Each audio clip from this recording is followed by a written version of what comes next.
We're here today to talk about human trafficking, or as it's sometimes known as modern day slavery. It's occurring throughout the state and the nation. Unfortunately, we are no exception. And really, it's a violation of human rights.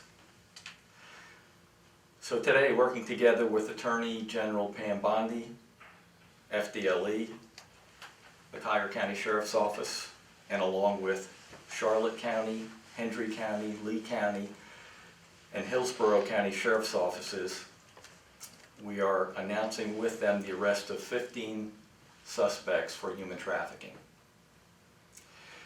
Out of those 15 arrests come at least 59 counts comprised of conspiracy to commit human trafficking using coercion for commercial sexual activity, and deriving support from the proceeds of prostitution. The specific names and ages and information about the subjects arrested are on the handout that you've received from FDLE. There remains 2 subjects still wanted: Jose Centino, age 43, and Alba Guzman, age 57.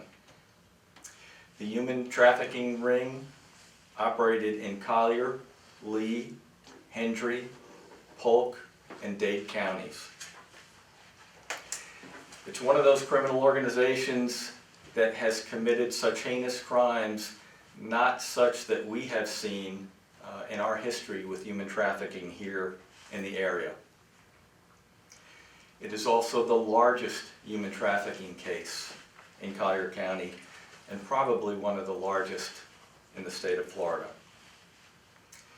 It should send a very strong message to anyone that wants to engage in such activity, particularly in Collier County or in Southwest Florida, that it will not be tolerated, because you will be arrested and jailed if you commit this kind of activity. And the individual, or one of them, that will help do that is Detective Hinchismore. And he's with me today, and he's going to give you some specifics on how the case evolved. Could you describe, I know the sheriff already did a little bit, the living conditions that these women were in? Very poor. Most of the brothels comprise a mattress on a floor and maybe a nightstand if they're lucky. And how were they lured in? It varies. It could be through threats to their family. This particular operation was mostly Hispanic victims, all Hispanic victims. And threats of intimidation, coercion, sexual assault, it varies. Was there one person considered more of like a ringleader, or is there someone above them? A lot of that stuff, I mean, though we have a lot of arrests, this still is an open investigation, so there's certain things I can't talk about, and that's one of them. But, it's a network of multiple groups that network together and basically move the girls around like cattle. How many girls are we talking about? Right now, I don't think I'm at the liberty of talking about how many total victims we have. Can you give a range? Like an idea? Are we talking 30 women, 10 No, women? less than 10. Less than 10. And each one you said were with 45 different people a day? Is that math correct? In these type of brothels, the typical scenario is they're charged about $23 at the door, and that's for about 15 minutes, and it's not uncommon for a girl to go through upwards of 40 clients in a day. Were there drugs involved? Not to my knowledge. So it was all through coercion? Threats, violence, yes. How long were you guys working on this case? How'd you get tipped off? We did Collier County did a traffic stop in 2013 where our first victim was identified. And as the investigation progressed, we found out that it spanned over multiple counties. We partnered with FDLE, and as we found new victims, you know, the network of suspects got larger and larger. One of the reasons why we are able to identify so many victims here is because we train our officers to make sure that they understand what to look for when they're going about their duties. So the key to it is they're identifying it immediately and calling us to be able to come out and interview the victims and provide them services and figure out what's going on.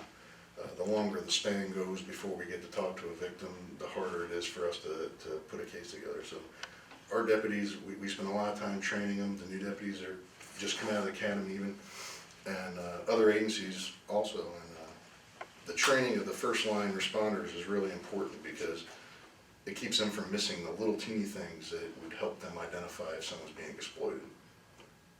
I think last year I probably investigated over 40 cases. Some weren't necessarily trafficking, they might have been smuggling or whatever, but approximately 2 years. My partner that I work with is our victim advocate, and she's been doing this since the unit was started for over 8 years ago, so she's got a lot of knowledge and it's been there a long time, so I utilize her heavily. So do you say that this is a growing problem in Southwest Florida? I mean, I know this spans many counties, but... I think it's always been a problem. I think the problem is that, or the good thing is we're evolving and learning how to identify it, and you know, law enforcement's changing their perception of how they look at those victims, where in the past it might have been more focused on arresting prostitutes. We've come to the realization that they're not necessarily the problem, that they're being victimized and exploited, and we kind of took that shift, and it's worked out for us in identifying other cases and other victims. And I would say absolutely it's a growing problem nationwide. That's exactly why we have ramped up what we do in our unit and partnering with other organizations such as the Shelter for Abused Women, who are going to assist in victim support here. I think the thing that we're finding is that as our law enforcement officers are able to build more trust in these communities that seem to be afflicted with human trafficking and like operations, they're gathering more information. As people feel more comfortable to come to law enforcement, I think throughout the country you're going to find that we're identifying more of it going on, but unfortunately it has been going on, but well below the surface for a number of years.